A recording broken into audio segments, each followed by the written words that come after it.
Hi everyone. On this video I'm going to explain you how to install GameRanger and how to install the GameRanger version of ROM Total War, basically 1.5.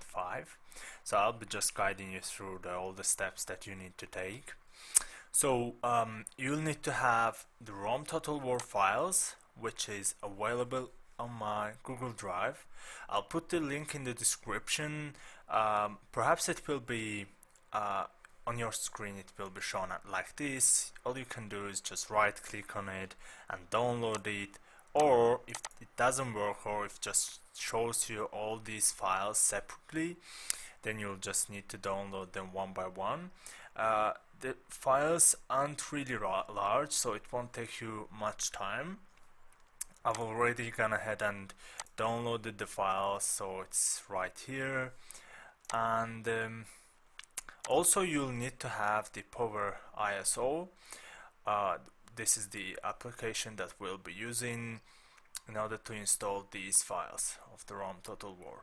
But please make sure that you have the correct version for your system, whether it's 32-bit or 64. You can check it by right clicking on your computer, going to properties, and in the system type you'll see which one is yours. So now we are going to log into Power ISO. Also, please make sure that you restart your computer after you install the Power ISO, because when you log into it, it will ask you to restart your PC in any case, so just to save time. So you'll just continue with unregistered, then you're clicking on mount, then you set the number of drivers to 3. You set it to 3 because we have 3 CDs that we'll need to install. After you set the number of drivers to 3, you'll see that driver D, H and I are here. Well, it won't necessarily be DHI on your computer. I mean, it might be some other letters. It doesn't really matter. So you just bring the cursor on it and then click on mount image. Then you go to the folder that your game is. You downloaded the files from my drive, then you select CD1, click on open, then you go to the second one and click on CD2 and open, and of course you do the same with the last one. So we currently mounted all the CDs. Now we are going back to, well, you can go back to computer, or I don't know. Well, basically you should say these or whether these. You can double click on it, then you'll have this box. You'll click on install to begin the installation. Alright, click on next, agree, next. So here is your path. It will perhaps be on CD local disk C, program files, then the folder creative assembly, blah blah, that's your path. And then click on next and you click on install.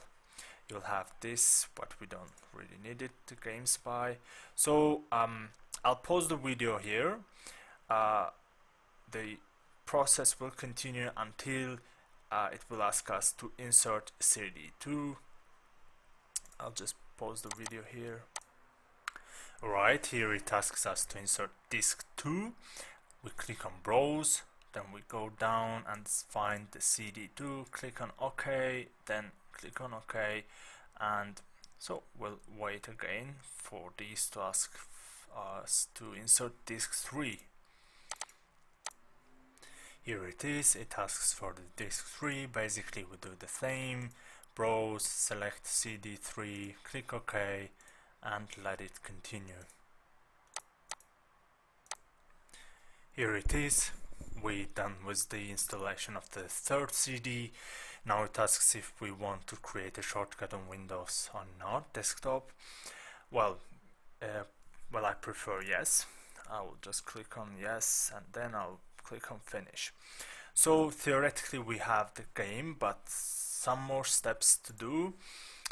Well, here you should click on CD1 and you'll see crack folder. You'll click on crack folder and you see this exe file, patch 1.5.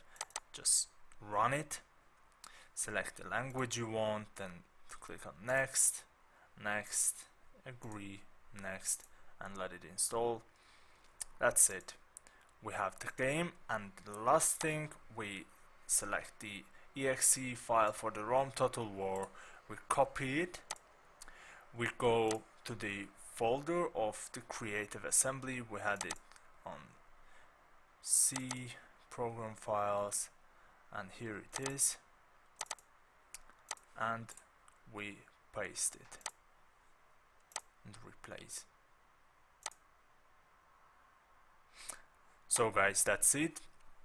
We have the ROM Total War version 1.5, which we need to run the game on GameRanger. Also, we will need to install the GameRanger, but before going to that, I should remind you that you should go back to Power ISO and just disable all the drives, because it may cause some additional CPU consumption. But honestly, we are done with this application, so after your game works, you don't really need to keep this application, so you can uninstall it, but it's still okay if you just keep it there. And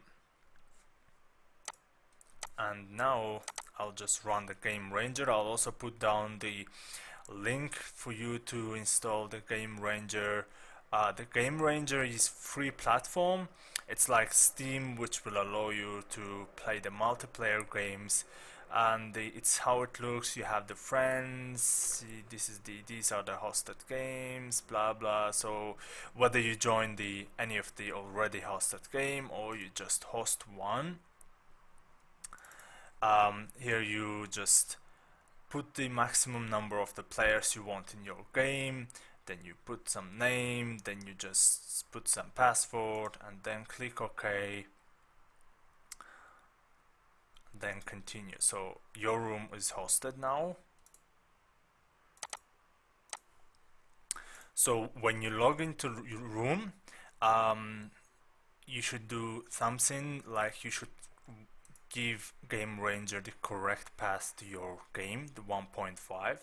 So if you host, you will probably have 1.5.1, which is the Steam version, but it won't be you won't be able to run the game on the GameRanger and be able to play with the other players. So you just need to give it a correct path. What you'll do, you go to computer, you go to again local disk C or wherever you install the creative assembly folder, then you program files and you find creative assembly and you find ROM Total War, and you just click on the Total War exe file, then click on open. So that's it. That's all you need to do. You just need to do it once, then you just will be able to play the game whenever you want. So when you have the game version 1.5, you'll still be able to play on Steam with the 1.5.1 version, but also you'll be able to play on the GameRanger. Well, basically you'll be owning two versions of the game. You should switch to GameRanger because the game is more responsive, and if you like to play the large scale battles with like 6-8 players, so it will be something that you'll want, because you'll experience very little lag, even no lag, and the responsiveness of the game will be much higher. That's it from me. I hope you guys found it helpful, and if you have any questions or if you're facing any problems, please go ahead and address your questions, and I'll try to help you with that. Hope to see you guys on GameRanger, and goodbye.